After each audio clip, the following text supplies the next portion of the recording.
everyone, and welcome back to my channel. In this video, I'm swatching and reviewing Essie's Midsummer 2020 collection. The name of this collection is Feelin' Poppy, and the short description that I found online is Essie's introducing new Essie Midsummer 2020 collection. This is inspired by a playful midsummer afternoon spent frolicking in the blooming fields and also with your besties, which leaves you feeling poppy. This is a range of 6 bright nail polish shades, and it was super hard for me to find, hence why I am reviewing it 2 years later, but I am just so glad that I was able to find this collection, and I will be linking below the eBay sellers from which I got these polishes from, because seriously it was like a hunt for these, and I am just so glad that I have them here and I'm able to review them for you guys now. But this was a Walgreens exclusive here in the US, and back in 2020 I feel like it was pretty hard to just go around and look for these polishes, so I'm just so happy to have them. And yeah, this is just such a lovely collection, and we'll get right into the swatches. Underneath all swatches, I am applying base coat to protect my natural nails and to prevent staining. My nails do have a bit of staining now, so I think this is an absolutely vital step. The first polish is called Everything's Rosy, and this is a creamy peachy creme. This is a really light and soft shade that is perfect for springtime. So when you see it on the nails, it mostly just looks pink, but you'll see in the swatch photo that I have at the end, under certain lighting, you'll definitely see more of the orange, and overall this is a very nice staple shade. I would not call it unique by any means, and if I did have to skip any color in this collection, this might be the one. But it is a really nice one to have for weddings and for work and for school. Just a really nice subtle color and very classic. I did need 3 coats for full coverage, but it wasn't too bad to work with at all. A lot of the patchiness was due to my bad application, so if you're a little bit more careful, then you can probably get away with 2 coats. But if you do have even longer nails, then I can't guarantee that. Alright, I compared Everything's Rosy to Excuse Me Sir from the Spring 2017 collection, which, by the way, it's super hard to apply with that skinny brush, so I kind of already regretted doing that comparison. But that color is a bit peachier, a bit more orange, but I would say it's pretty close in color tone. And then we have Day Drift Away, which is definitely more on the like neutral muted side, and then we have Airspun Fun, which is a lot more cool tone, and it's just a really nice light pink to have, and that is from the Fairest of Them All collection 2021. The next polish is called Blossoms and Besties, and this one is a really gorgeous hot pink. I would say it's pretty neutral. It's not too cool tone and not too warm toned, so it's really nice for matching to different skin tones. And here it is in its first coat. This did have a bit of a curly formula, and so I did need 3 coats for full coverage, but it was a dream to work with, super easy to glide on, and I had no difficulty at all. But you can see in the first coat I am still seeing a bit of that nail plate there and a bit of the nail line, so going in with the second coat and still was not good enough, so I did go in with the third coat. But this is just such a lovely pink, super glossy, and I think it's a really nice pink to add to your collection. As for the comparison shades that I chose, it is a bit unique in my collection of Essies, so I compared it to Strike a Rose from the Summer 2019 collection, and that one dries a demi matte, so it's just slightly matte. And then we have No Shade here, which is a much redder pink, and then we have I'll See You Later from the Summer 2022 collection, which is definitely on the cooler side and more purpley compared to Blossoms and Besties, which is very clearly a Barbie pink.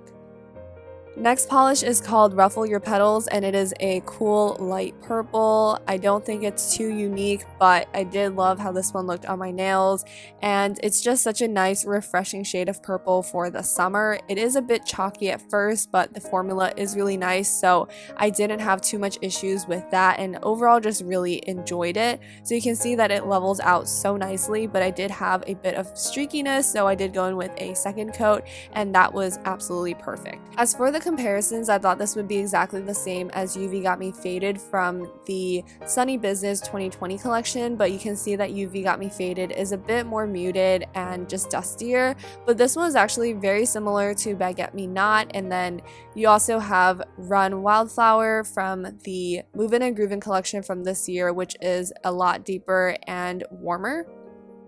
Alright, the next polish is called Swain Crochet, and this is just a light creamy sky blue creme, and this blue is a really nice neutral one. I know that blues can be kind of out there and different.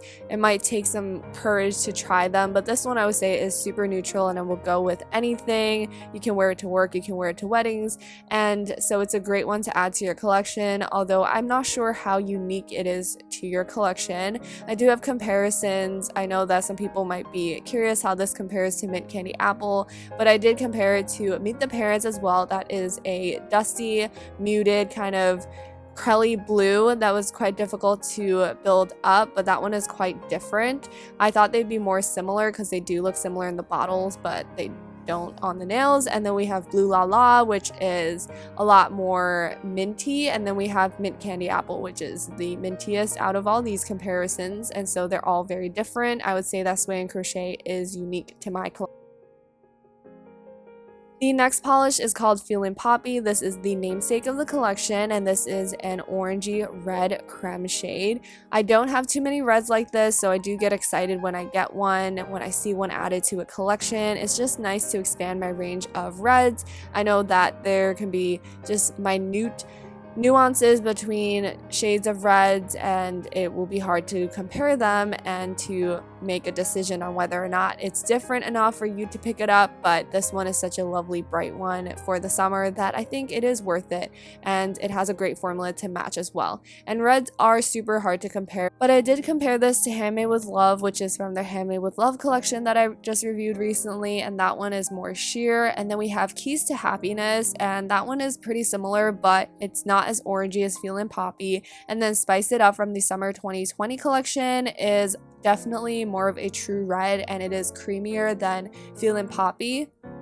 And the last polish in this collection is called On Clover, and this is arguably the polish that I was most excited for in this collection because I love green polishes, and specifically this type of green that has a little bit of yellow in it. This one did have an amazing formula as with all the polishes in this collection.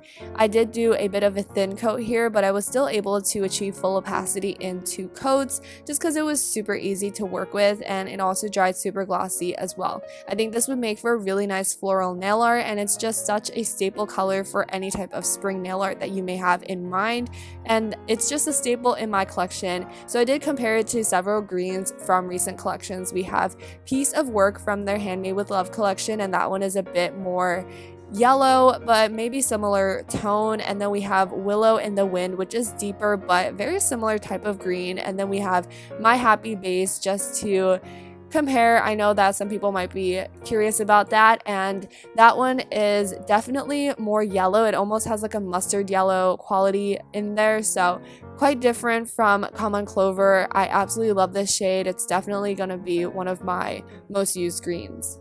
Alright, that was my swatch and review of the Essie Midsummer 2020 collection. I absolutely love the color story of this collection, and with the polishes being so hard to find, I definitely had really high expectations and they were fully met. I love every single polish in this collection and will definitely find myself reaching for them because they would just make for really great floral nail art as well.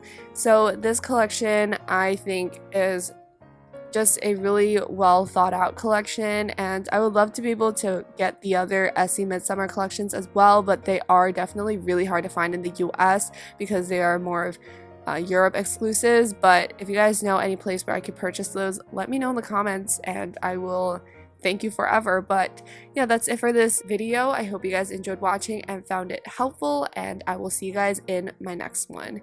Bye everyone!